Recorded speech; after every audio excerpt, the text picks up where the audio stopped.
Federation of Jharkhand chamber of commerce की team ने मंगलवार को बरमसिया के होटल वृंदावन में एक प्रेस वार्ता की।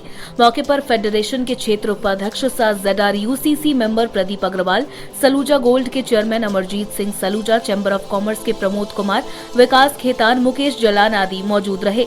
बताया गया कि इन्होंने इस क्षेत्र में रेल सुविधा बहाल करने को लेकर सोमवार को रेल मंत्री अश्विनी वैष्णव से मुलाकात कर कोलकाता से पटना के लिए वाया गिरिडीह कोडरमा होते हुए एक सीधी रेल चलाने की मांग की।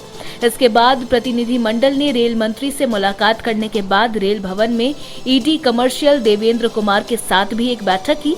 इस दौरान उनसे कोलकाता पटना सीधी rail line via Giridih via Koderma होते हुए रेल की मांग से अवगत कराया गया, जिसमें उन्होंने अपनी पूर्ण सहमति दी। इसके बाद उन्होंने पारसनाथ से गिरिडीह सीधी रेल लाइन का काम, जो लोकसभा में 2018 को पास हो गया था एवं आखिरी लोकसभा में 50 करोड़ आवंटित भी हो गए थे, उस निर्धारित कार्य को तत्काल रूप से शुरू करने का आग्रह किया गया, जिसके बाद उन्होंने सभी पर अपनी सहमति जताते हुए जल्द से जल्द काम को पूर्ण करने का आश्वासन दिया।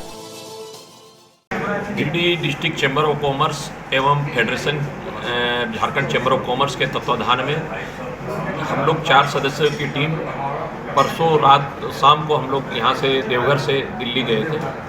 कल हमारी मुलाकात माननीय शिक्षा राज्य मंत्री के सहयोग से और उनके नेतृत्व में, और जिसमें हमारे जो मुकेश जलान जी, जो हमारे चैम्बर के कार्यकारिणी के सदस्य भी हैं, इनका बहुत बड़ा योगदान रहा समय दिलवाने के लिए। हम लोगों ने सबसे पहले रेल मंत्री से मुलाकात करवाई, हमारी माननीय मंत्री जी ने। उसके बाद हम लोगों ने रेल मंत्री जी से काफ़ी सकारात्मक बात हुई, उसमें उन्होंने सारी बातों को गंभीरता से सुना। फिर उन्होंने तुरंत ही रेल भवन में एग्जीक्यूटिव डायरेक्टर कोचिंग से मिलने को हम लोगों को कहा, और हम लोग वहाँ फिर रेल भवन गए। रेल भवन में एग्जीक्यूटिव डायरेक्टर कोचिंग श्रीकांत जी से मुलाकात हुई। उन्होंने सारी बातों को गंभीरता से सुना और बहुत सी तकनीकी जानकारी ली कि किस तरह इस रूट में ट्रेन चलेगी, क्या लगेगी, कैसे चलनी चाहिए, ये सब पर जानकारी हम लोगों को भी दी, और उन्होंने अपना सब बात शेयर किया। उसी में हम लोगों को ये उन्होंने आश्वस्त किया कि आपको गिरिडीह कलकत्ता पटना की ट्रेन अक्टूबर तक जरूर मिलेगी। और साथ ही साथ हम लोगों को एक और जानकारी, रेक पॉइंट के बारे में भी हमारी बात हुई, तो उस संबंध में हम लोगों की काफ़ी चर्चा हुई। फिर हम लोगों को रेलवे बोर्ड के चेयरमैन श्री अनिल कुमार लोहाटी से भी मुलाकात लगभग शाम को 5:30 बजे रेल भवन में हुई, जिनसे हम लोग का समय नहीं लिया गया था, पूरा समय नहीं लिया गया था, लेकिन due to federation chamber of commerce और हम लोग की पहले से पत्राचार हुई थी, उसी आधार पर हम लोगों को रेलवे बोर्ड के चेयरमैन साहब से भी मुलाकात हुई। उनको भी हम लोगों ने सारी जानकारी दी, और उनसे भी हम लोग की बातें बहुत गंभीरतापूर्वक हुई।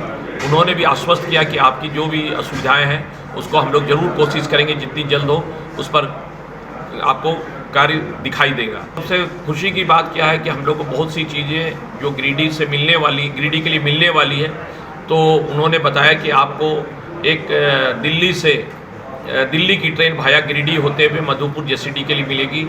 उसके बाद उन्होंने बताया कि वंदे भारत जो हावड़ा से चालू होगी और JCD होते हुए पटना जाएगी। और माननीय शिक्षा राज्य मंत्री ने हम लोगों को बताया कि 17 अगस्त से जो इंटरसिटी जो न्यू गिरिडीह से रांची के लिए चालू होने वाली थी, वो 17 अगस्त को उनके द्वारा और भी लोग, हमारे माननीय विधायक और सभी लोगों के द्वारा उसका उद्घाटन होगा। और ये हावड़ा की ट्रेन जो है, इस पर भी सारी जो है अक्टूबर तक सारा रिजल्ट दिखाई देगा।